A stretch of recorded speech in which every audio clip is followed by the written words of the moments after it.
Hello everyone, and welcome back. Today I want to talk about a recent video that Alan Fisher published onto YouTube about 2 or 3 weeks ago.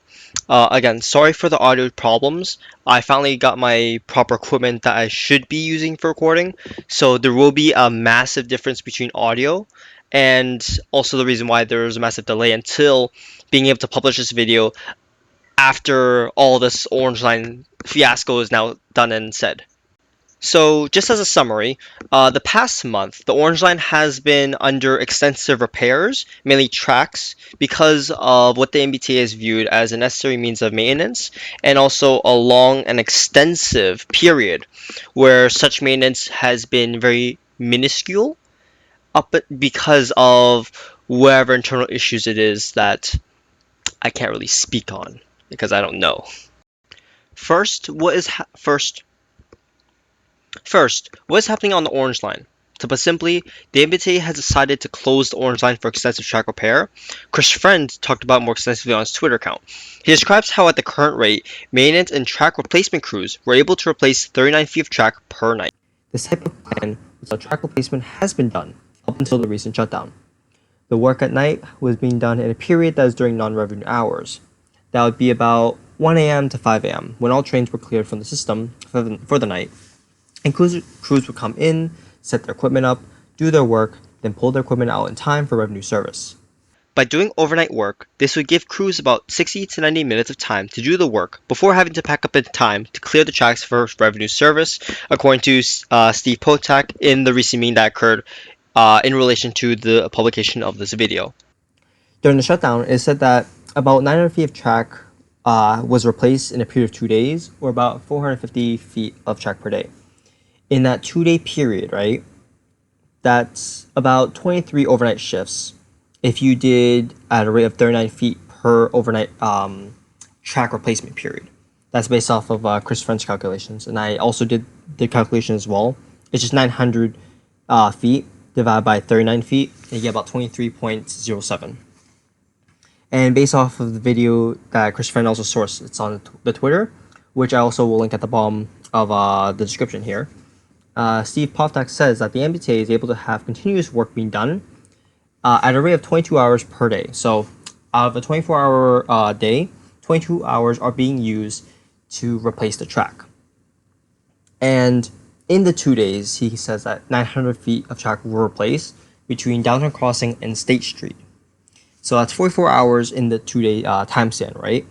For 900 feet.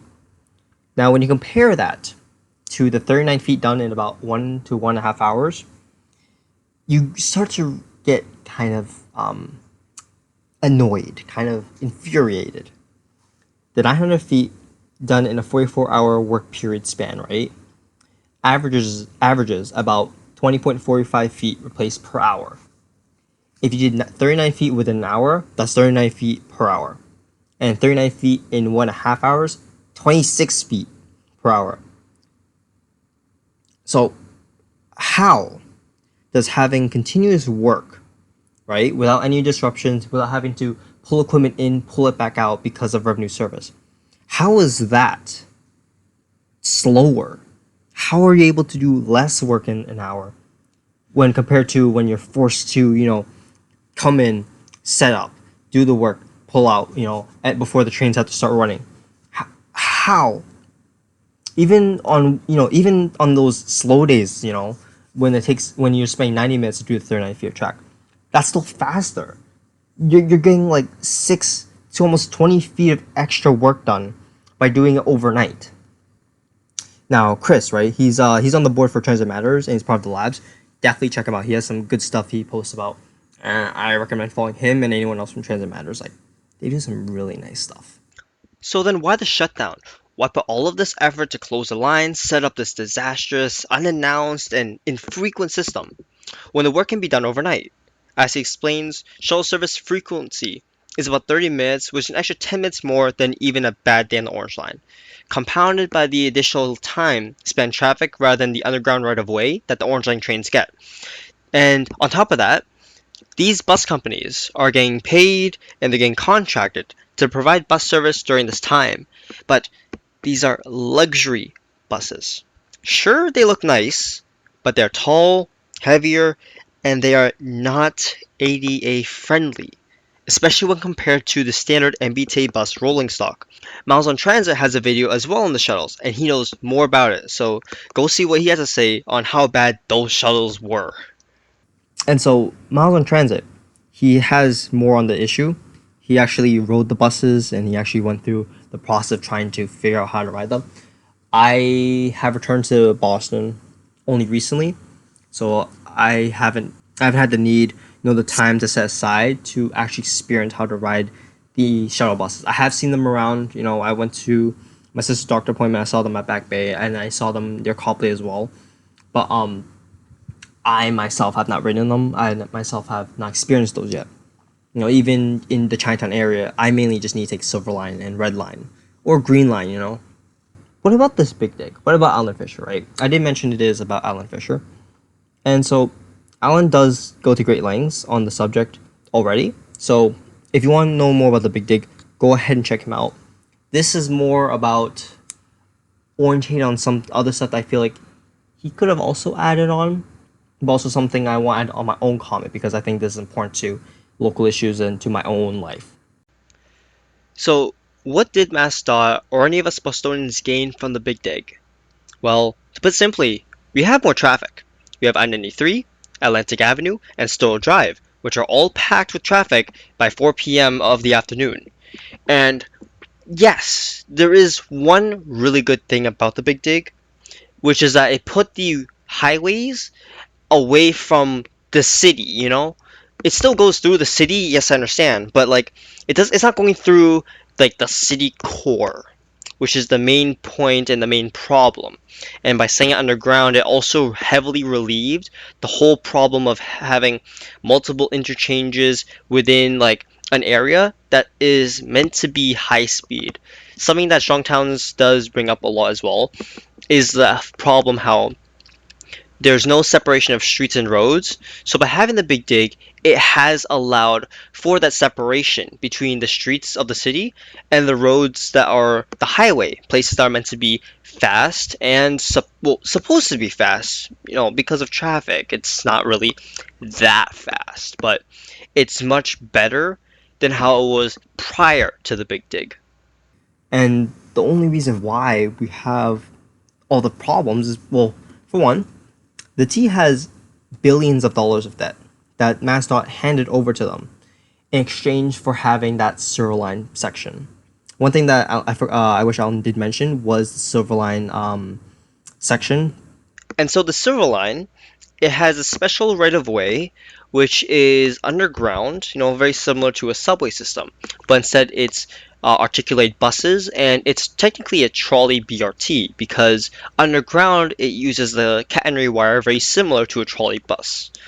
And this period, right, goes between South Station and Silver Line Way for Silver Line 1, 2, and 3 routes. Silver Line 4 and 5, they are all street grade and run alongside the cars. They have like the special red paint for the bus lanes, but sometimes they still get stuck in traffic in certain areas. Silver Line's a bit lucky because of the design of the roads. It's kind of wide, so they do have space to have those special bus lanes. But that's the point. It's not the service that everyone wanted, and it really disenfranchised all the minorities in the Roxbury area once they took down the Orange Line Elevate trains. And because of that, it took them 15 years to get back service, which is the Silver Line, which came out in around 2000, 2002. Now, to get the Silver Line, right, to get those underground sections, they had to incur debt from the MassDOT that MassDOT was incurring from the Big Dig. And because of that, a lot of the budget that the T is taking on, or like a lot of the budget that the T is using is meant for debt servicing.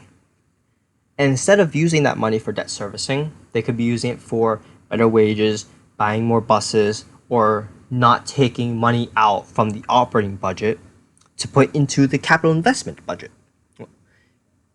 Now you must understand the two differences, right? You have the capital investment and the operating budget. The capital investment budget or fund, right, is meant for any expansion. So if you see any construction, right, for like the garages, or if you see like the GLX, or if you see the South Coast Rail, those all come from the capital investment.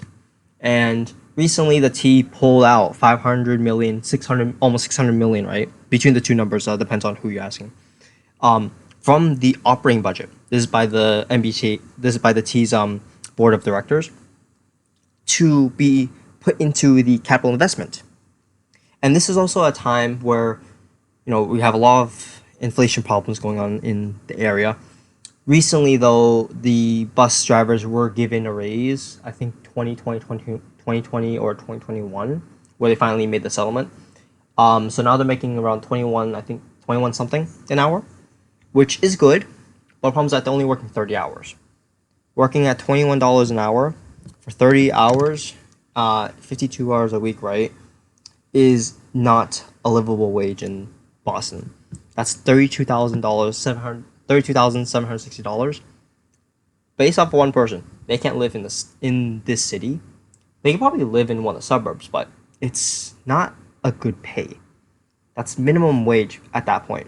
You might as well be being paid $15 an hour and work 40 hours a week. There are benefits for sure, but it's not enough to cover basic living expenses. It's not enough because at that point you're just scraping by. Well, the problem with this is that in order to be expanding, the T is putting this at the expense of its own workers, those who are entrusted in driving the buses, in driving the trains, and in having social interaction with daily commuters. Wages for this type of work is something that should not be stinged upon, but rather be something at least for a fair and livable wage, especially again for the type of work that they're doing.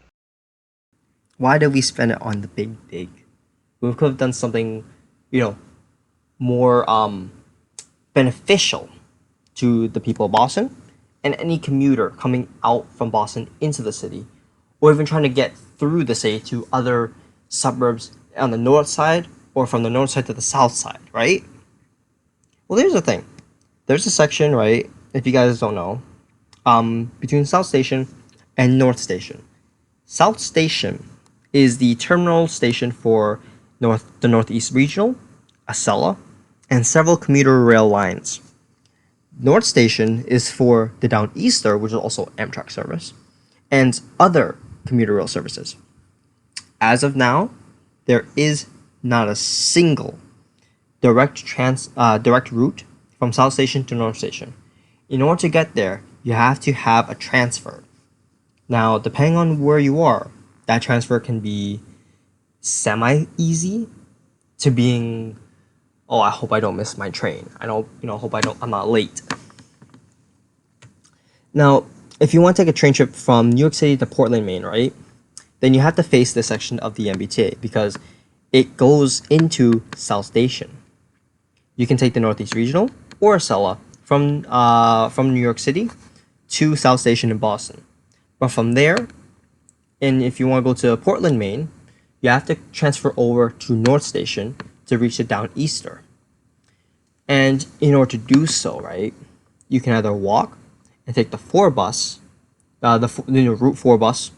Then near South Station, you get dropped off. Then you walk to the station, or you can take the Red Line and connect to Downtown Crossing for the Orange Line, or to Park Street for the Green Line.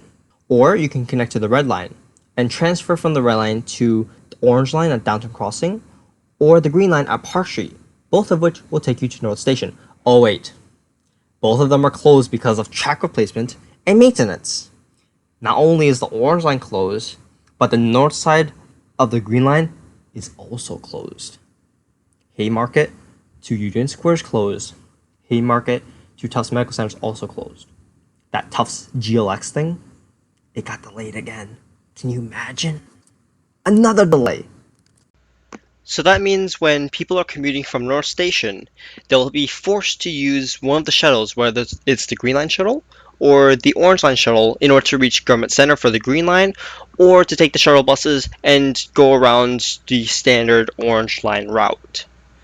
In addition, one of the main saviors for this fiasco is also the availability of bike lanes and the walkability of Boston just naturally occurring. By having both modes, it helped reduce the congestion and the strain that the shuttle bus logistics would have had to face. We can always, do better.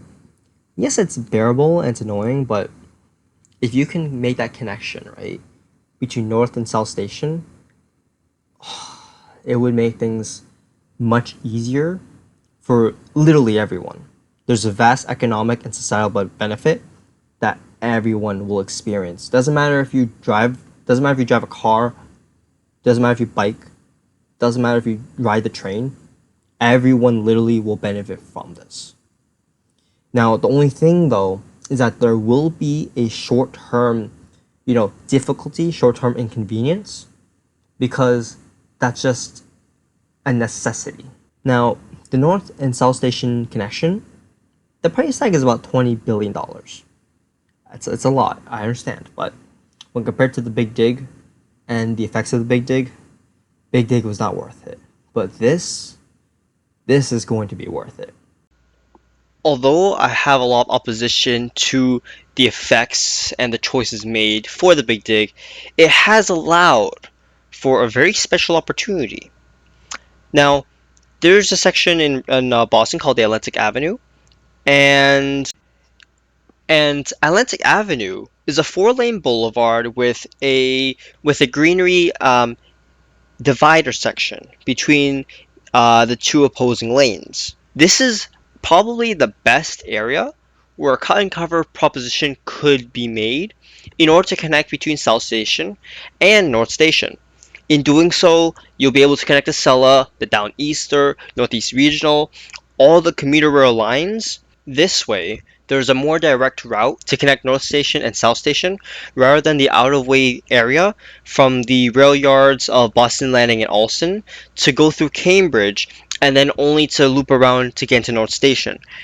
This will not only cut time extensively to run trains from those two areas, but it also means that if anything occurs with a certain train on one end, especially if it was at the terminal station, then F response will be much faster. It will also encourage electrification of the Downeaster because now with those two stations connected, it will be much easier and much more favorable to have longer electrified service upwards into Brunswick of Maine. To have service running through and through is going to be extremely beneficial because it will allow for smoother transfer. You don't have to transfer. The only time you would have to transfer is if you have to go from one train to another, which I understand. But going from Providence to Lowell, that can be done in 2 train trips rather than 3 or 4 because you have to have that little connection. Or taking Northeast Regional and then the Downeaster. And there are a lot of problems that the T has and Amtrak has, especially in the Boston area. But there's a lot of opportunity and there's a lot of work that can be done and is in the realm of realism. It's not some weird gadget on like a maglev or anything like that to connect them, magically or like with a $100 billion project. This is something that can be done within about $20 billion, but will have a much more societal effect feeling. One that I feel is worth it. Listen, okay? I've come to I'm probably not the best in terms of this type of, talk, this type of research, and I'm like years behind. But I want to do my best because I've come to love Boston. I've come to love transit ever since I started really using it and really understanding it. When I was a kid, I always liked to watch trains and stuff, but I never saw it to this extent. It felt more like a novelty, as a kid, because You don't see steam trains around here anymore. Usually you see diesels or you see the electric ones. But I live in an area that is you don't really see it that often. Like I've never had to sit in traffic, right, waiting for a train to pass by. I've never had to experience that before. And so for me, it's like trains were kind of like a novelty up until recently when I finally understood, when I finally, you know, took that entry step to see all of this, right? I never knew that there was train service to Springfield. I never knew there was train service to Worcester. I didn't even know I could take a train from, I didn't even know like these zones up until not even 3 years ago when I really kind of like, stepped in the water a little bit. I knew about, the red line, the green line, and such, but not the commuter rail as much, not the ferries, not the buses. I've always seen buses as kind of a nuisance up until now. I've come to really appreciate that type of thing. And as a result, I want to hope to see its success. And yeah, I just those are my thoughts. I initially did have a bit at the end where I did kind of give like a 10-minute segment on my thoughts on climate change and how I felt about these type of problems and its effects on, on the climate and the environment. But I feel like that should be its own video. I'm just gonna have a completely unedited section of what I said because that section was untainted by the problems that my computer faced. So look forward to that. I'm going to post it maybe 3 4 days after this one gets posted because I want to. I don't want to post everything all at once. I do everything all at once, but it's good to space things out. At least for the publication section. Again, thank you for watching, and I understand that this is a very late video and that it's not as well edited as I had hoped initially. Yeah, it just didn't work out. I got really busy with school and you know the stuff I had in my mind I want to put in edit is just I can't do it. I wanted to put this out while it's still relevant and yeah, that my apologies, guys. My apologies. I'm reading stuff about transitional justice. I'm reading stuff about international trade. I'm reading stuff about the built world, and I'm reading about about war and peace philosophy, or like the philosophy around war and peace. So it's a lot. Um, on top of that, I'm doing all this. So thank you all for watching. I hope you enjoyed, and also just make sure you check out the guys that I mentioned in the video. They're cool, they have way more knowledge than I do, and their work is much more thorough. And I believe they deserve the credit that they deserve, especially since the stuff I do talk about is relevant to their mostly from what they said or what they have done the work on. So again, check them out. It's worth your time. I promise you, it is worth your time. Anyways, guys, I hope you all enjoyed again, and I'll see you all next time. 再见。